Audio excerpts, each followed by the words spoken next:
আমরা দেখি যে অনেকে নির্বাচিত হওয়ার 1-2-3 বছর পর তার আসল রূপটা চেনা যায়। এই ক্ষেত্রে যদি কোনো একটি নির্দিষ্ট জায়গার ক্ষেত্রে 60% বা তার বেশি মানুষ 2 বছর 3 বছর বা 1 বছর পরেই মনে করে যে যেই জনপ্রতিনিধি এখানে আছেন উনি আসলে জনপ্রতিনিধি হিসেবে যে কাজটুকু করা দরকার সেটি আর করছেন না, উনি ওনার দায়বদ্ধতা জবাবদিহিতা কোনো জায়গায় ওনার কাজটুকু উনি করতে পারছেন না, তখন চাইলে 60% বা তার বেশি জনগণ যদি চায় ওই নির্দিষ্ট জায়গার, তাহলে তারা নতুন করে আবার তাদের এই অধিকারটুকু থাকতে হবে যে তারা রিকল করবে যে আমাদের এখানে নতুন করে আবার নির্বাচন দেওয়া হোক। এইটুকু আমরা এরকম একটি নতুন করে এখানে আইডিয়া দেওয়ার চেষ্টা করেছি। এবং সবশেষে আমরা জনপ্রশাসন বিষয়কে আমরা আলাদা একটি আমাদের জায়গা থেকে সংস্কার প্রস্তাব করেছি। সেখানকার মূল বিষয়গুলো যে জাস্ট আপনাদেরকে বলি। নাগরিক সেবা নিশ্চিত, নাগরিক সেবা নিশ্চিতকরণ আইন প্রণয়ন করার কথা বলেছি। বিদ্যমান সিটিজেন চার্টার সমূহের শক্তিশালী আইনি ভিত্তি তৈরি করার কথা বলেছি।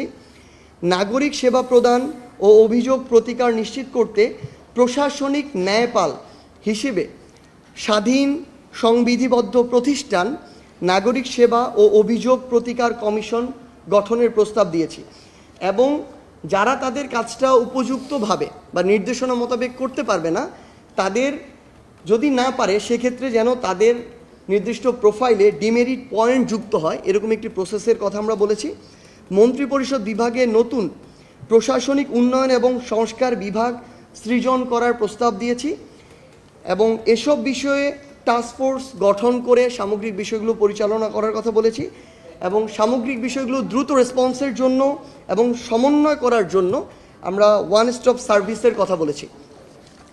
এবং সবশেষে এই যে আমাদের সেবার যে প্রক্রিয়াগুলো, এই প্রক্রিয়াগুলোর একটা সময়সীমা নির্ধারণ করতে হবে।